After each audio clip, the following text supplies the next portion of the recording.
క్రీస్తునందు ప్రియమైన వార్లారా, మరణాత మన రక్షకుడైన యేసుక్రీస్తు ప్రభువారి నామం పేరిట మీకందరికీ శుభములు కలుగునుగాక. ఆమేన్. పరిశుద్ధులు ఎం దేవదాసాయి గారిచే రచింపబడిన పరమగీతార్థము అనే పుస్తకం ఆడియో కంటిన్యూషన్. వెండి పువ్వులు గల బంగారు సరములు మేము నీకు చేయింతుము. పరమగీతం 1:11. పై వచనంలో ఆభరణములను హారములను పెండ్లి కుమార్తె కలిగి ఉండి ప్రియునికి సుందరముగా కనబడుచున్నది. అట్టి వధువునకు త్రిత్వదేవుడు మరికొన్ని ఆభరణములను చేయింతుము అని ఈ వచనంలో పలుకుచున్నారు. 1. బంగారు సరములు. కట్ల కాసుల పేర్లు. చిన్న కాసులను ఒకదానిపైనొకటి పేర్చి అతుకబడిన నగ. ప్రతి కాసు యొక్క కొక్కెము వద్ద బంగారముతో చేయబడిన పువ్వు అతుకబడి ఉండును. కానీ ఇక్కడ వాక్యంలో వెండి పువ్వులు గల బంగారు సరములు అని ఉన్నది. బంగారము దేవునికి, దేవాలయములకు, దేవాలయ సంబంధమైన ఉపకరణములకు ఉపయోగింపబడినట్లుగా బైబిల్ నందు కలదు. క్రీస్తు ప్రభువు యొక్క పాదములు కొలిమిలో పుటము వేయబడి మెరేచున్న అపరంజితో సమానమై ఉండును. ప్రకటన 1:15. పాదములు అనగా ఆయన యొక్క నడవడిని, ప్రవర్తనను, జీవితమును తెలియజేయనవి. అవి అనేకములు. అవే సరముల వంటివి. ఆయన లోకంలో జీవించినను లోక మాలిన్యం అంటకుండా జీవించెను.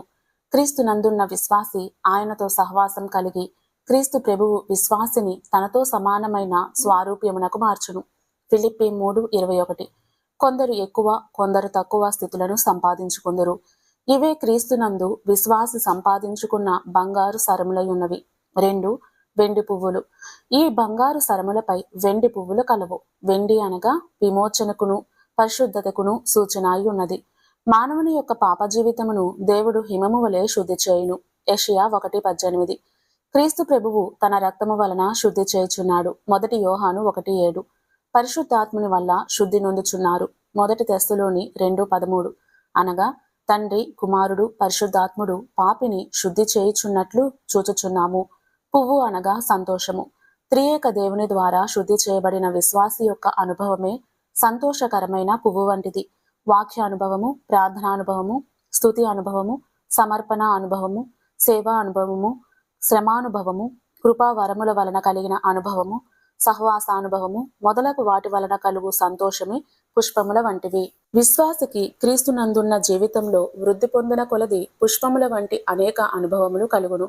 మరియు విశ్వాసి క్రీస్తు సహవాసము వలన కలిగిన అంతరంగ అనుభవమును బట్టి క్రీస్తు యొక్క పావన లక్షణములు అద్దబడును. ఈ పావన లక్షణములే పుష్పములు. విశ్వాసి శుద్ధి వద్ద తన జీవితమును ప్రారంభించి క్రీస్తుతో సాగిపోవచ్చు కొన్ని అనుభవములను మాత్రము సంపాదించి నిలిచిపోవును. ఇట్లు ఆయా వారు ఆయా స్థితుల వద్ద నిలిచిపోవదురు. అందుకనే నా తండ్రి ఇంట అనేక నివాసములు కలవని ప్రభువు పలికెను. యోహాను 14:2. అనగా ఎవరు ఎంత సంపాదించినా దానికి తగిన నివాసముండును. అందరూ ఉన్నత స్థితిని సంపాదించుకొనలేరు. ఎంత అంతస్తు గల వారి యొద్దనైనను ప్రభువు వారి స్థితికి సరిపడు కాంతితో వారి వద్ద ఉండును.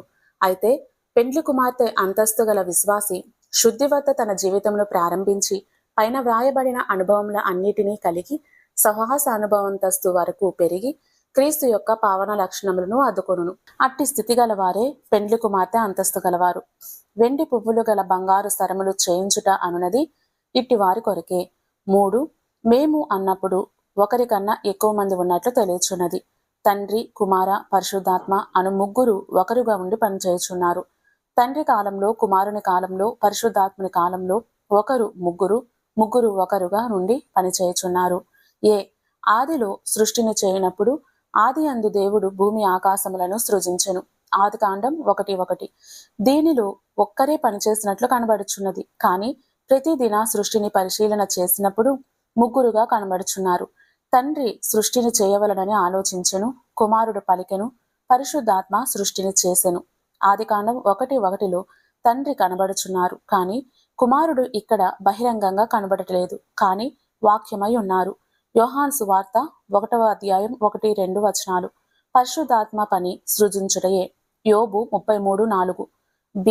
దేవుడు మన స్వరూపమందు మన పోలిక చొప్పున నరులను చేయుదుము.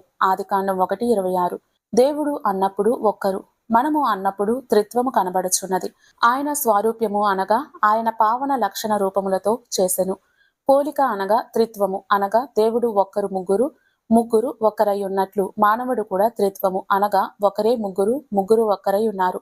దేవుడు తండ్రి, కుమార, పరిశుద్ధాత్ములై ఉన్నట్టు మనిషి కూడా శరీరము, ప్రాణము, ఆత్మ గలవారై ఉన్నారు. ఆదికాండం 2:7, మొదటి తెస్సలోని 5:23. సి. సృష్టిలో త్రిత్వం ఉన్నది. 1. సూర్యునిలో బింబము, వెలుగు, వేడి, ఈ 3 కలిసి సూర్యుడు. 2. సంవత్సరములో 3 కాలములు ఉన్నవి, వేసవి, వర్ష, శీతాకాలములు, ఇది సంవత్సరములోని త్రిత్వము. 3. దినములలో త్రిత్వము, ఉదయము, మధ్యాహ్నము, సాయంకాలము. 4. వృక్షములో త్రిత్వము, ప్రాణము, ఘన పదార్థము, ద్రవ పదార్థము. ఇట్లే పక్షులలో, జీవరాశులలో త్రిత్వమున్నది. డి. దూతల స్థుతిలో ముమ్మారు పరిశుద్ధుడు అని ఉన్నది కనుక ఇదే త్రిత్వము. యెషయా 6:3. ఈ దీవెనలో త్రిత్వమున్నది. యెహోవా అనే ముమ్మారు ఉన్నది గనక ఇదే త్రిత్వము. సంఖ్యాకాండం 6:24-26, 2 కొరింథీ 13:14, ప్రకటన 1:4-5. ఎఫ్. సింధూర వనములో ఉన్న అబ్రహాము గుడారం వద్దకు వచ్చిన దైవత్రిత్వము కనబడుచున్నది. ఆదికాండం 18:1-3. జి. ప్రభువు బాప్తిస్మ కాలమప్పుడు త్రిత్వం బహిరంగంగా లోకమునకు బయలుపడును. మత్తయి 3:16-17. హెచ్. క్రీస్తు ప్రభువు తన శిష్యులకు బాప్తిస్మం నిచ్చు అధికారం ఇచ్చినప్పుడు త్రిత్వ నామమున బాప్తిస్మం ఇమ్మని ఆజ్ఞ ఇచ్చెను. మత్తయి 28:19. ఇక్కడ త్రిత్వం కనబడుచున్నది. ఈ రీతిని ముగ్గురు కలిసి పనిచేయుచున్నారు. కుమారుని చూచువారు తండ్రిని చూచినట్లే, కుమారుని విశ్వసించిన వారు తండ్రిని విశ్వసించినట్లే. తండ్రి, కుమారుడు ఇందు ఒక్కరుగానే కనబడుచున్నారు. తండ్రి యందు కుమారుడు, కుమారుడి యందు తండ్రి నివసించుచున్నారు. కుమారుడు పనిచేయనప్పుడు తండ్రియు పనిచేయుచున్నారు. తండ్రి ఏమి పలుకునో కుమారుడు అదే పలుకుచున్నాడు. యోహాను సువార్త 14:9-10, యోహాను సువార్త 5:19, 3:34. ఇద్దరూ కలిసి పనిచేయుచున్నట్లు కనబడుచున్నది. తండ్రి, కుమారుడు కలిసి పనిచేయ కాలమందే పరిశుద్ధాత్ముడు కూడా పనిచేయుచున్నాడు. ప్రభువు అపవాది చేత శోధింపబడుటకు ఆత్మ వలన అరణ్యమునకు కొనిపోబడెను. మత్తయి 4:1. ఆయన సేవ చేసిన కాలమంతటిలో పరిశుద్ధాత్ముని చేత నడిపింపబడినట్లు కనబడుచున్నది. యెషయా 61:1-3, లూకా 4:18-19. కుమారుడైన క్రీస్తు ప్రభువు పనిచేయనప్పుడు తండ్రితోనూ పరిశుద్ధాత్మతోనూ ఏకమై పనిచేసినట్లు పై వాక్యములను బట్టి మనకు తెలియచున్నది. 4. నీకు అనగా పెండ్లి కుమార్తె సంగమునకు. 5. చేయింతుము అనెను కాని చేతుము అని అనలేదు. వారు అంతరంగంగా నుండి బహిరంగముగా మరి ఒకరి చేత చేయించెదరని అర్థమగుచున్నది. రక్షణ కార్యక్రమమును దేవుడు ఆది నుండి అంతం వరకు నరులను ఉపయోగించి జరిగించుచుండెను. రక్షణ వాగ్దానమును వినిపించుటకు దేవుడు ఆదామును హవ్వలను వినియోగించును. దేవరక్షకుడు జన్మింపవలసిన జనాంగం కొరకు అబ్రహామును పిలిచెను. ఆ దేవ జనాంగమునకు నేర్పుటకు అవసరమైన ధర్మశాస్త్రమును వ్రాయించుటకు మోషేను నిర్ణయించెను.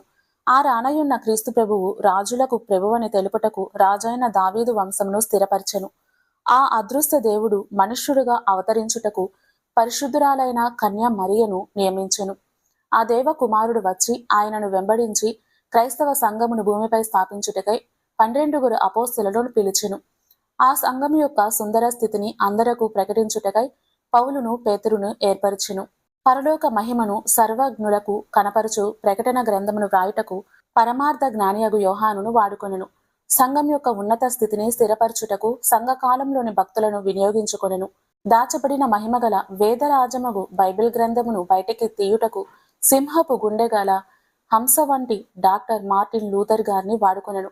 బైబిలు సర్వలోక భాషలలోనికి వెళ్ళుటకు, బైబిల్ సొసైటీని స్థాపించుటకు, సూర్యుడు అస్తమించని సామ్రాజ్యమును పరిపాలించిన విక్టోరియా మహారాణిని ఏర్పరచెను. సర్వలోకమునకు ఈ సత్య సువార్తను ప్రకటించుటకు అనేక మంది మిషనరీలను పంపించెను. దేవుడు అందరికీ కనబడి మాటలాడుననియు, దైవ సన్నిధిలో వధువు సంఘ అంతస్తును అందించుననియు తెలియజేయునట్టి బైబిల్ మిషను రాజమండ్రిలో బయలుపరచుటకు ఎం దేవదాసయ్య గారిని దేవుడు ఏర్పరచెను. ఈ రీతిని దేవుడు అంత్యము వరకు ఆయన పిల్లలను పిలిచి పని జరిగించుచు ప్రభువు సంఘమునకు ఇయ్యవలసిన ఈవులన్నయూ ఇచ్చుచుండెను. అందుకనే మేము నీకు చేయింతుమని పలుకుచున్నారు. త్రియేక దేవుడు ఇచ్చు సమస్త ఈవులు చదువురులకు కలుగునుగాక. ఆమేన్. మరణాత.